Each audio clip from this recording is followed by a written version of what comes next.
Terima kasih Anda masih bersama dengan kami. Bagi Anda yang baru saja bergabung, kami hadirkan kembali 3 berita utama hari ini. Kebakaran melanda gedung Universitas 11 Maret Solo, 2 lantai gedung Fakultas Keguruan dan Ilmu Pendidikan ludes.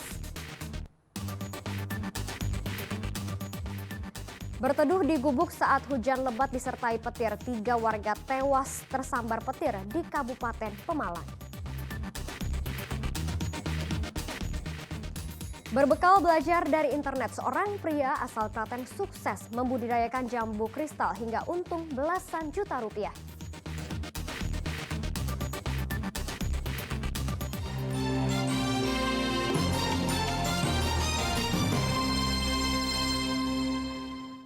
Warga desa Gunung Tumpeng, Kabupaten Semarang berdemo di depan Sekolah Dasar Negeri Gunung Tumpeng 2. Mereka menolak pemindahan sekolah karena proses penggabungan dengan sekolah lainnya.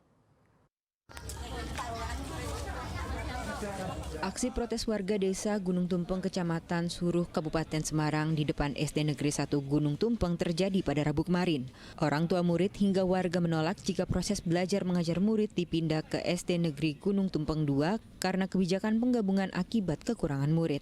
Warga tidak menolak penggabungan murid, tetapi mereka menolak pemindahan lokasi belajar dengan alasan SD Negeri Gunung Tumpeng 1 lebih berprestasi dibandingkan sekolah yang akan ditempati. Dan itu warga sebenarnya setuju digabung. Gabung kemana Pak? Kan ada SD 2 Mas, sebelah sana, ya. 200-an meter dari sini.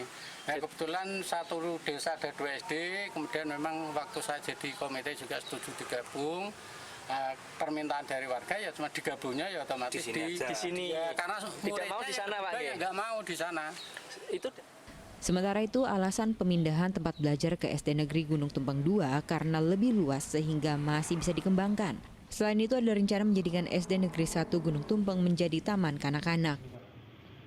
Sebenarnya tukar tempat, TK kita taruh nanti di SD X1, dengan balai desa kita pindahkan ke sana. Artinya kita lebih mendekatkan diri kepada masyarakat. Untuk di pendidikan di SD Negeri Gunung Tumpeng kan jadinya seperti itu, akan kita alihkan di SD 2. Akhirnya di sana yang jelas pilihannya satu dekat lapangan, terus keduanya lokasinya luas. Dialog antara pihak Dinas Pendidikan, pihak sekolah, orang tua murid, dan warga digelar untuk menjelaskan rencana pembangunan sarana pendidikan di Desa Gunung Tumpeng. Selain menggabungkan SD, pihaknya juga akan membangun sekolah menengah kejuruan di wilayah setempat. Yulianto melaporkan dari Kabupaten Semarang.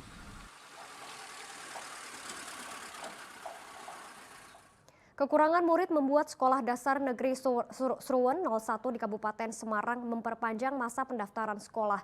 Baru ada 6 siswa yang terdaftar di sekolah itu. Dinas Pendidikan, Kebudayaan, Kepemudaan, dan Olahraga Kabupaten Semarang memperpanjang pendaftaran calon murid hingga 11 Juli mendatang. Baru ada 6 murid yang mendaftar di SDN 01 Sruwen. Kendala kurangnya murid karena faktor usia yang belum memenuhi syarat. Banyak calon murid yang masih di usia taman kanak-kanak sehingga baru bisa mendaftar tahun depan. Diharapkan ada 10 murid yang terdaftar sebelum tahun ajaran baru dimulai.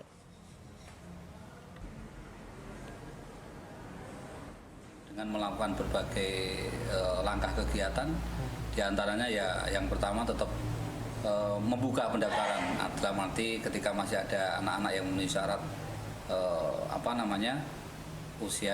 usianya dan sebagainya mendaftar ke sini masih diterima. Bahkan sampai besok saat hari pertama masuk pun mendaftar kita masih terima karena sifatnya kita melayani apa yang menjadi kebutuhan masyarakat, kita pelayan pemberi jasa layanan pendidikan. Sejumlah produk kerajinan makanan dan minuman olahan karya murid sekolah dasar dipamerkan. Pameran tersebut sebagai apresiasi atas implementasi kurikulum Merdeka.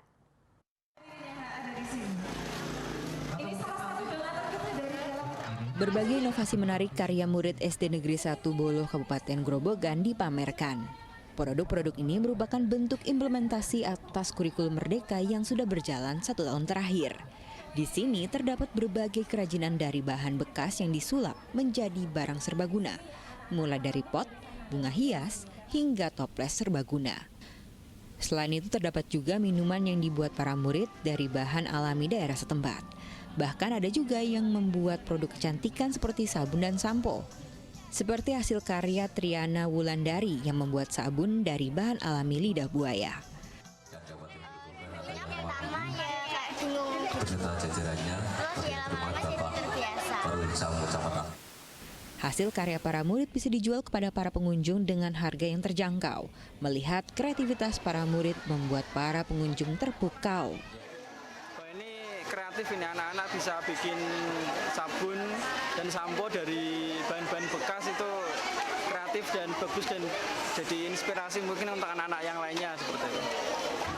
Kurikulum Merdeka memang bertujuan untuk mengoptimalkan minat dan bakat murid. Pameran ini pun sebagai bentuk apresiasi karena mampu meningkatkan keterampilan non-teknik atau soft skill yang sangat penting di masa mendatang. Yang paling diharapkan perubahan pada sikap dan perilaku. Kemudian hasil produk yang saat ini kami pamerkan.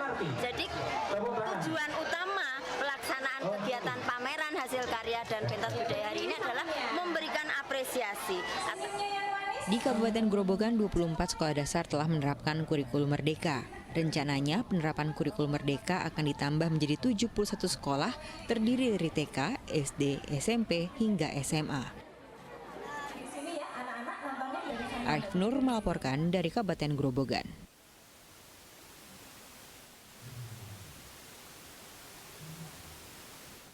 Mendekati Hari Raya Kurban, petugas di berbagai daerah terus mengecek kondisi kesehatan hewan kurban agar aman dikonsumsi. Selain mengecek kesehatan, vaksinasi PMK juga terus digencarkan. Petugas peternakan mendatangi tempat penjualan hewan kurban di Desa Kebumen Kamis siang. Petugas memeriksa satu persatu kondisi kesehatan, terutama pada bagian kuku dan mulut. Untuk melindungi pembeli dan konsumen, petugas menempelkan hasil pengecekan kesehatan hewan di setiap kandang penampungan. Cara ini untuk menjamin hewan yang dibeli untuk kurban layak dan aman dikonsumsi. Nanti kita hasil pemeriksaan kita tempelkan di setiap kandang. Kemudian juga kita sebenarnya juga harus memberikan pamflet supaya misalnya orang yang mau membeli ternak kurban tahu, bisa membedakan ternak yang bergejala klinis PMK itu seperti apa, sehingga mereka. Selain mengecek kondisi kesehatan hewan, vaksinasi PMK juga gencar dilakukan di berbagai wilayah di Jawa Tengah. Di Kota Salatiga, vaksinasi PMK berdampak pada menurunnya jumlah kasus. Vaksinasi keliling di seluruh kandang hewan warga gencar dilakukan menjelang Hari Raya Kurban. Terdata lebih dari 1.500 hewan sudah divaksin dan banyak dinyatakan sembuh, sehingga layak dijadikan hewan kurban. Vaksinasi ada berapa di Salatiga sendiri? Divaksin data terakhir kemarin nggak salah itu hampir 1.600 ya. Jadi sekitar 1.500 sekian gitu. Para peternak mengapresiasi langkah cepat pemerintah sehingga mereka bisa menjual hewan mereka sebagai hewan kurban. Tentu sangat senang sekali karena kita sebagai peternak bisa menjaga dan secara otomatis dengan adanya vaksin ini tentu akan jauh dari penyakit. Vaksinasi diharapkan bisa memutus mata rantai penyebaran penyakit mulut dan kuku atau PMK sehingga ekonomi para peternak tidak merosot dan bisa pulih seperti sedia kala. Wahyu Diono dan Yulianto melaporkan dari Kabupaten Kebumen dan Kota Salatiga. Berbekal belajar dari internet, seorang pria asal Klaten sukses membudidaya jambu kristal. Setiap musim panen tiba ia mampu meraup keuntungan hingga belasan juta rupiah. Inilah Haryoko, pembudidaya jambu kristal asal Kabupaten Klaten. Sejak 2017, ia menanam jambu kristal di atas lahan miliknya seluas 6.000 meter persegi. Warga desa Jonggrangan ini tak serta-merta menjadi pembudidaya jambu kristal yang sukses. Sebelumnya, ia sempat menanam tebu dan ketela namun gagal. Lalu berbekal belajar dari internet, Haryoko berhasil mengolah jambu kristal. Perawatannya yang mudah dengan nilai jual yang tinggi membuatnya serius membudidayakan jambu kristal. Belajar dari YouTube, dari Google, belajar otodidak secara perlahan-lahan terus beli bibit, kemudian ditanam. Seluas berapa Pak? Seluas 6.000 meter. Berapa pohon Pak? Sekitar 500 pohon. Ternyata peminat jambu kristal hasil tanam Haryoko sangat diminati dan dinanti. Sekitar 3 hingga 4 bulan sekali setiap musim panen, kebun Haryoko ramai didatangi konsumen dari Klaten, Solo hingga Yogyakarta. Buah produksi Haryoko dinilai sehat dan bebas dari pestisida. Mas, kalau saya itu lewat pas mungkin pagi waktu berangkat kok pas mau di Bojala saya kembali udah beli gitu walaupun hanya 1 kilo gitu kan. Ini tadi Saya nggak sengaja, sebenarnya saya udah berhari-hari ngarep-arep gitu loh. Kok nggak ngunduh-ngunduh gitu atas itu saya mau pergi itu loh. Kadang udah saya mampir aja terus ke sini gitu. Sekali panen Haryoko bisa menghasilkan 100 hingga 150 kg buah jambu kristal. Ia menjual 1 kilogramnya dengan harga Rp12.000.